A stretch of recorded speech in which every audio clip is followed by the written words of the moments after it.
She had always mocked human fragility, laughing at our so-called weaknesses and fleeting emotions. But that night, when tears streaked down her luminous face and she collapsed into my arms, I realized that even the strongest can break, and sometimes, letting someone hold you is the only way to survive. The colony lights flickered gently through the translucent windows, casting a soft glow over the apartment. I had spent the evening at my best friend's place, a modest dwelling nestled within the bustling alien colony. Humans were rare here, and I had grown accustomed to the subtle stares and curious murmurs from neighbors whenever I moved about. Tonight, though, my attention wasn't on the alien architecture or the distant hum of StarCraft. It was on her. She had always been a paradox to me. My best friend's alien cousin, someone strikingly beautiful with shimmering violet skin and long, flowing black hair, was a constant enigma. Her sharp wit and teasing demeanor kept everyone at a careful distance, yet she always had this magnetic pull that I couldn't ignore. I had known her for months, but never had I seen her truly vulnerable. The evening had started casually, a small gathering to celebrate the colony's seasonal festival. I had joined my friend, laughing and sharing stories, while she hovered on the periphery, playful jabs, sharp remarks, always keeping herself just out of reach. By the time everyone else had retired to their rooms, she remained, leaning against the doorway, arms crossed, watching me with those intense, unblinking eyes. "I don't understand humans," she said suddenly, her voice low, almost tentative. "You think you're strong, but you break too easily." I frowned, unsure if she was teasing me or expressing some deeper truth. "Break?" I asked cautiously. "In what way?" "In everything," she replied, her gaze drifting to the distant city lights outside. "Your emotions, your attachments, your trust. I've seen it shatter so quickly, even among those who claim to be brave. You think you're resilient, but you're fragile. Fragile like crystal." Her words stung more than I expected. I wanted to argue, to defend humanity's strengths, but there was a note in her tone that made me pause, something raw, unfiltered, unlike her usual teasing. She was serious, and for the first time, I wondered if beneath that confident, distant exterior, she carried a fragility of her own. She moved closer, her bare feet barely making a sound on the polished floor. Her hands, delicate and trembling slightly, hovered near her chest as if she were holding herself together. I shouldn't be saying this," she murmured, almost to herself, "but there's no one else. I can't let anyone else see." I took a slow step toward her, keeping my voice gentle. "You can trust me," I said. "I can see you. I can hold space for you without judgment." Her eyes flicked to mine, wide and searching, as though weighing the truth in my words. Then, as if making a decision she hadn't allowed herself to make before, she sank to the floor, knees drawn close to her chest, trembling slightly. The room seemed to contract around her, the weight of her unspoken fears pressing against the walls. I always thought humans were weak," she admitted, her voice shaking. "I laughed at the way how you let yourselves care so much, how you let yourselves be hurt. I thought it was a flaw. But, seeing you now, seeing how you handle yourself, I don't know what I thought. Maybe strength isn't about never breaking. Maybe it's about letting someone hold you when you do." I knelt beside her, careful not to crowd her, letting my presence offer quiet reassurance. "You're safe here," I said softly. "You don't have to pretend. You don't have to be invincible. Even the strongest need someone to lean on." Her head lowered, resting gently against my shoulder. I could feel the subtle pulse of her heartbeat, the tremor in her body as she exhaled shakily. It was so fragile, so human, even though she was far from human. The juxtaposition of her strength and vulnerability was almost overwhelming. I didn't want to admit it," she whispered, her voice barely audible. "I didn't want anyone to see me break. I thought I could hold it all inside, but I can't. I can't do this alone." "You don't have to," I reassured her, wrapping an arm gently around her shoulders. "Not ever. I'm here. I'll stay." Her fingers found mine, gripping it with a quiet desperation. The warmth of her skin, the faint tremble in her hands, made my chest tighten. You're different," she admitted. "You're not like the others.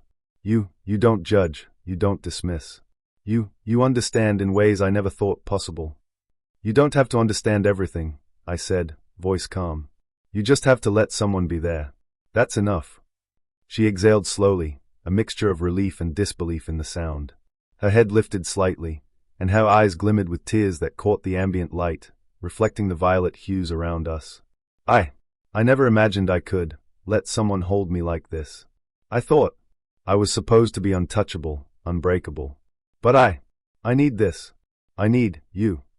I'm not going anywhere, I whispered, squeezing her hand gently. You can lean on me. You can fall, and I'll be here to catch you. Her shoulders shook with a soft sob, her body collapsing fully into mine as if releasing decades of tension in a single moment. I held her close, careful, letting her weight rest against me. Her head rested against my chest, and I could feel the rhythm of her breathing gradually slow, the tremor in her hands easing as the trust settled in. I always thought breaking was weakness, she admitted through quiet tears. But now, I think it's proof of being alive. Proof of being real. And you've shown me that even humans who break can be incredible. You're incredible, I said firmly, voice steady, meeting her gaze as best I could while keeping her comfort in mind. Strength isn't about never falling. Strength is about letting someone in, trusting them, even when it terrifies you. That's the kind of strength you've just shown me. Her head tilted slightly, a faint, trembling smile forming on her lips. I don't know how to repay this, she admitted. How do you forgive me for being fragile? For needing someone? You don't need to repay me, I said softly. You only need to let yourself be human. Let yourself feel.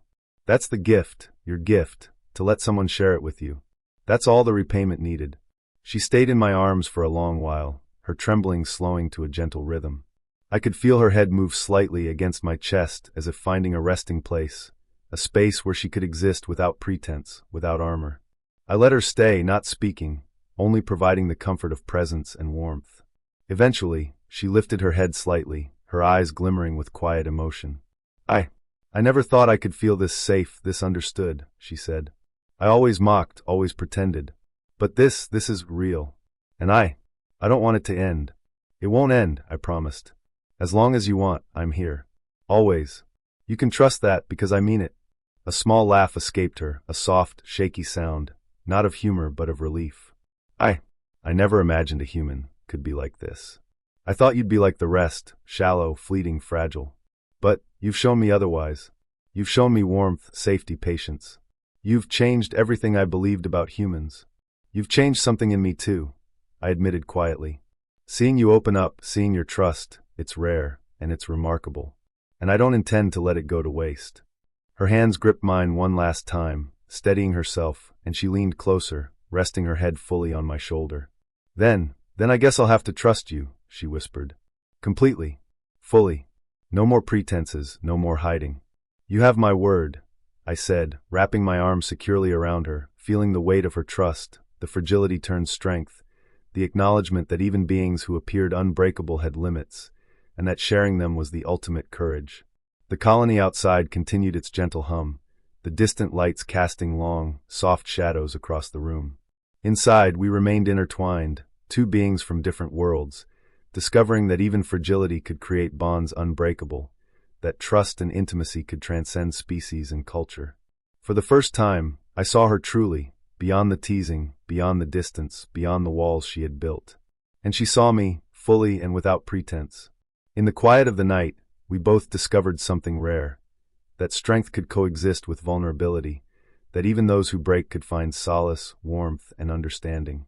And as we remained there, silent but deeply connected, I realized that sometimes the most profound HFY moments weren't about conquest, or heroism, or technological triumphs. They were about presence, empathy, trust, and the quiet courage of letting someone see you as you truly were, and staying to hold them when they broke.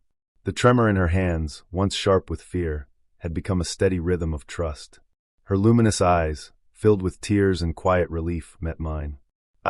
I think I understand now, she said softly. Humans aren't weak. We just didn't know how to be held. And now, I see how strong this can be. How beautiful. You've always been strong, I whispered. It just took letting someone in to see it.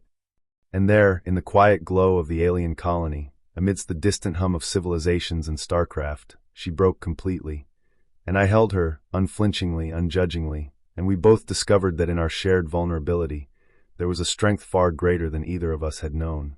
The night stretched on, but we remained, hands clasped, hearts synchronized, learning that even when one breaks, there can be beauty, trust, and a bond strong enough to bridge worlds.